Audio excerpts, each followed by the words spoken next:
আসুক যাই আসুক, জলে ডুবে যাক, আমরা আর ফিরে যাব না ওই পুরনো বাড়িতে। একটা কথা মনে রাখবে সবাই, অপমানের সাথে বাঁচার থেকে সম্মানের সাথে মরা অনেক ভালো। ঠিক বলেছে আমাদের বুড়িমা। আমরা সবাই একসাথে হাতে হাত রেখে লড়াই করব।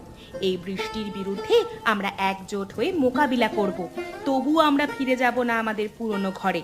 আমরা বুঝিয়ে দেব আমরা কত করতে পারি।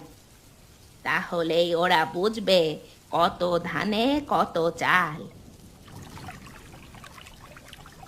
আরে কি হলো বলো তো রতন? এ তো বৃষ্টিতে পুরো চারিদিক ভেসে গেল, বন্যা হয়ে গেল গ্রামে। বন্যা আর হবে না, কত বৃষ্টি হচ্ছে দেখো। আর তাছাড়া বাঁধ ভেঙে জল তো সব গ্রামে ঢুকে পড়েছে।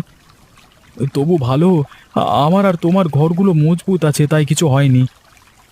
কিন্তু আমাদের বউগুলোর যে কি অবস্থা কে জানে। আরে